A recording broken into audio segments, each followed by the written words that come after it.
There are only seats for 8. At a fancy restaurant with 9 mom friends, she treated me like an outsider as if it were the most natural thing. Surrounded by concerned glances, I reached my limit and decided to leave with a smile. I guess I'm not really one of the mom friends, so I'll be heading home. Little did the mom friends know, something surprising was about to happen to them. I'm Mary, 42 years old, a mother of 2 with a good relationship with my husband. I had a decent group of mom friends and was living a seemingly perfect life. Recently, a new neighbor moved in near my house. Her name is Emma, and she's 10 years younger than me. It seemed like her first time with child rearing, and she approached us wanting advice. But I was soon shocked by Emma's unbelievable actions. Hello, you're Mary, right?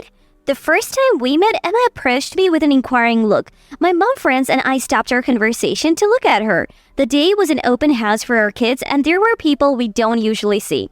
Thinking Emma was one of them, I was surprised to learn she was actually a new neighbor who just moved in, and she lived near me. That big house? I had no idea, sorry. When I said that, yeah, that's the one. Emma beamed and replied cheerily. I was surprised where her house was built. It wasn't a luxury neighborhood, but it was in an area with reasonably large plots of land, and her house stood out as being particularly large. We all wondered who could be living in such a house. To think it was such a young woman was a surprise. My husband is a bank executive. He recently got a promotion and we bought that house, the big one, Emma boasted. As I humored her happy tale, it started to feel suspicious. We have other properties too, like a vacation home in Aspen. It's such a nice place with great views and a comfortable environment. We always go there during long vacations. Oh, are you interested in traveling abroad? We travel a lot. Just recently we splurged and went to Europe. And so Emma's stories went on and on. We felt an unpleasant premonition as we continued to respond to her with forced smiles. Emma's attitude became increasingly blatant. You know, the people around here, well, they don't seem to be very wealthy. I was worried I might not find anyone I could get along with. But then I saw Mary's house. It's the biggest in the area, right? I thought we might become friends. Emma said this, smiling at me. Did she notice the sour expression of the other mom friends? Faced with her intense personality, I found myself blurting out, is that really an appropriate thing to say? What do you mean? I'm just telling the truth, she retorted. Since that incident, she became somewhat ostracized by the group. I intended to keep my distance too, but for some reason, Emma started to resent me. Oh, are all of you mom friends out for lunch? I next met Emma while I was having lunch with my mom friends. At that time, I had no idea she held a grudge against me. So I invited her to join us, but Emma made a face of clear distaste. A lunch with mom friends? That means gossip and bad-mouthing, right? You're probably talking about me, so I'll pass. Her cold words took me by surprise, but the other mom friends seemed to know something. Emma left her home that day. I decided to ask around. Then I heard that Emma was holding a grudge against me. Why? Did I do something? Well, remember the open house day? Since then, Emma has been telling people that Mary has been bad-mouthing her. Something about Mary being cold to her back then? But I wasn't cold to her, was I? I became increasingly confused and troubled. Then another mom friend said, didn't she get upset when you said something about being friends? Don't you remember? I tried hard to recall, then suddenly exclaimed. All eyes suddenly turned towards my voice. Feeling uneasy under their gaze, around the neighborhood, Emma was boasting so much that I had to express my concern. I said, the words I chose were, is that really the way to say it? That's all. Maybe that offended her? Hearing this, the other moms began to say, Emma's got a high pride, you know. I was worried about having unintentionally angered her, wondering what to do. As a neighbor, I wanted to maintain a smooth relationship, but if she's holding a grudge, that might not be possible. Other mom friends say that Emma has a high pride and often boasts about being wealthy. Her husband works at a bank and has a good salary, which is one of her favorite things to brag about. She always carries high brand items, and it seems she only eats at upscale restaurants and uses luxury ingredients. With such a stereotypical personality, one might think she would be easy to handle, but being resented by someone like Emma seemed like it was going to become a complicated issue. My apprehension was confirmed a few days later. I was meeting with the mom friends again at our usual cafe. That's when Emma appeared with a malicious grin and noticeably different demeanor than before. Looks like you're all gathered here again. I happen to have some time today, so I thought I'd join you, she said, looking around at us with a smile. We were speechless, exchanging glances. Then Emma proposed something unexpected. Why not leave this shabby place and go somewhere with better food? It turned out Emma was inviting us to her favorite upscale restaurant. We said we couldn't afford it, but Emma insisted she would cover everything. Reluctantly, we followed her to the new location. It was a historic restaurant in the area. We rarely get to come to places like this, one of the mom friends remarked. Emma nodded with a broad smile. Of course, with me you can dine in places like this. I have VIP entry to all the fancy restaurants around. Emma boasted proudly. I realized her true motive in that moment. She must be trying to win over the other mom friends. The way she provocatively looked at me made it clear I wasn't going to be included in her group. Her targeting my friends indicated the grudge she held against me was real. We entered the restaurant at Emma's urging. A waiter came over to greet us. Thank you for always coming. Hearing this, the mom friend started to buzz. She really does have VIP entry. Emma responded with a pleased look, then instructed the waiter, we'll need a table for 8. Hearing her words, the mom friends and I exchanged glances. Aren't there 9 of us? I asked. Emma turned to me with an exaggerated expression. It seems like you weren't enjoying yourself, Mary, so I thought maybe you should head home. Excuse me? Such a pity, but if you're not having fun, there's no point in staying, right? Bye then. I was stunned by her words. Ruminating over what she said, I realized she deliberately brought everyone to her territory just to exclude me. I always thought Mary was a bit clueless, kind of meddlesome. Like that time she commented on what I was saying as if it was any of her business. Emma said this with a mocking laugh. Clearly, she resented me for calling her out. I was surprised she would go to such lengths, but there was no way I could consider being friends with her after this. As I stood there in disbelief, Emma grew even more audacious. I might let you join us again if you promise never to be impertinent. I declined her offer with a wry smile. I explained that I only spoke up because that's what I felt at the time. But Emma glared at me displeased. How cheeky. I'm giving you a chance and you're still so annoying. Emma gestured dismissively with her hand as if to shoo me away. The other mom friends, sensing the awkward atmosphere, started to leave, but Emma wouldn't allow it. She pushed them into the restaurant with strong words, wearing a malicious smile.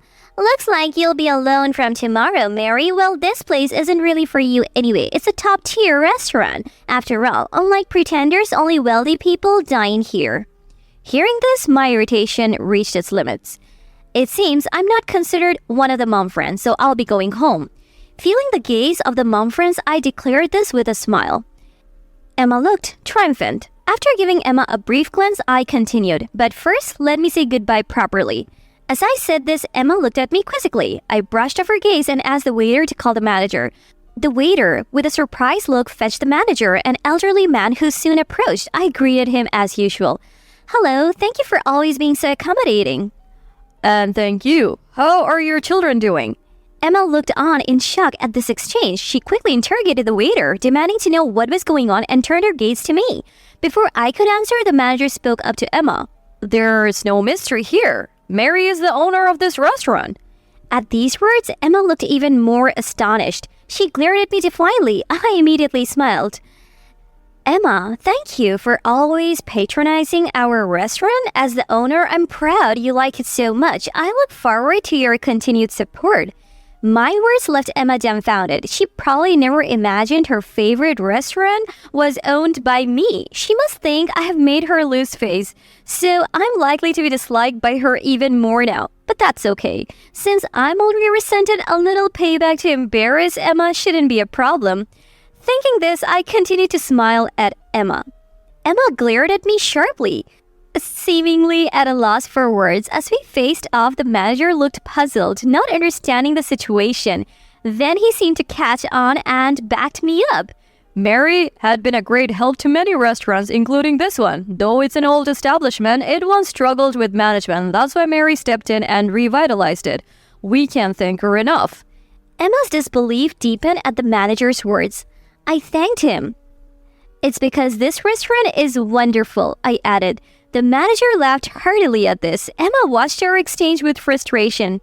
I'll be leaving now. Oh, and these ladies are my mom friends, so please take care of them. Certainly, Mary. Please come back with your family. We'll make sure to give you our best service. How far will you go to humiliate me? Marry the owner? That's impossible, Emma protested. I reaffirmed it's true, but she seemed even more irate. This is just one of my favorite restaurants, but fine, if this is Mary's place, I'll never come back. There are plenty of other good restaurants, like that French restaurant on the corner. She pointed outside. The restaurant was upscale too, and I exclaimed, huh. That's a restaurant of this manager's brother, so it's also under my management. Actually, most of the upscale restaurants around here are. You could say I'm a consultant in this field. Emma looked at me in astonishment. Didn't know they were brothers? It's understandable that you didn't know. Emma's face twisted in frustration, and finally she started to rant about being ridiculed. Surely you're just humoring me. Manager, you'd better side with me now. My husband works in banking and deals with loans. If you side with this woman, you will never get a loan from the bank again. At Emma's words, the manager looked troubled. I probably had a similar expression. As the mom friends tried to intervene, Emma continued to rant and insult me. Then, a man in a suit appeared. Seeing him, the color drained from Emma's face. Well, what are you doing here? At Emma's words, the manager, mom friends, and I all turned to look at the man in the suit. He looked serious and was taken aback by the sudden attention. Emma quickly approached and grabbed his arm. Listen to me. That woman is making fun of me. I don't know if she's some consultant or whatever, but it sounds fishy, right? And that man next to her is in on it too. Don't lend them anything, no matter what they offer. Emma's husband, who was visibly shaken, looked at me and exclaimed in recognition, Long time no see. How's business been lately? Emma looked at her husband in shock upon hearing this. Then her husband explained about me, similar to what the manager had just said. Emma's complexion grew worse as she listened. I briefly greeted him, explained the situation, and mentioned that things were getting a bit heated. Emma's husband's eyes widened in surprise. I'm sorry for any trouble Emma has caused. Emma, what on earth are you doing? Mary is one of our valued clients. Why would you lend money to someone as dubious as her? Emma appealed to her husband, who shook his head. Banking is about trust. He said, Don't cause any more trouble. What if you damage the bank's reputation? Besides, Mary is not dubious at all. Most businesses she's involved with are doing well. She even returns loans with interest within a few months. She's very skilled. Emma, apparently displeased by her husband's praise of me, approached me with a menacing look and raised her hand to slap me. I braced for impact, but her hand never came down. Her husband had stopped her. What are you trying to do? Because of Mary, I'm all alone. She embarrassed me, and now everyone's gossiping about me being new money. Are you okay with that? I was surprised by Emma's words. I hadn't realized my casual remark had escalated to this extent. I quickly apologized sincerely.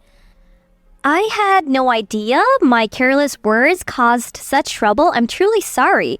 But Emma was not in a forgiving mood. She shook off her husband's hand and lunged at me, climbing on top of me and swinging her hands down. All I could do was protect myself, but the mom friends intervened, thankfully diffusing the situation. I didn't mean any harm. I only spoke up because you were calling people poor. At my words, Emma's husband reacted strongly. What do you mean by that? He confronted Emma, bringing up a similar past incident that had made her uncomfortable. Apparently, Emma had moved to our area due to troubles with her previous mom friends.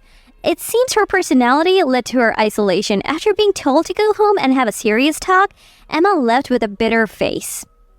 We, the remaining mom friends, disbanded for the day. Since then, Emma has become much quieter. It appears she received quite a lecture after returning home that day.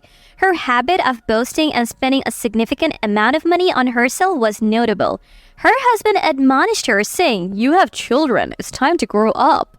Reflecting on this, Emma has since been working at a local supermarket seemingly as a form of social learning. I occasionally visit the supermarket and have seen Emma working there from a distance. There seem to be some customer issues, but she's handling her job well. As for me, I was concerned about how our neighborhood relations would turn out, but everyone has been treating me as usual. When I go out, like for garbage disposal, I greet Emma, but she quickly returns home without engaging in much conversation. However, I've heard that Emma has recently made some new mom friends. She's no longer isolated, which must be settling for her. I'm maintaining my own way of handling things while focusing on raising my kids.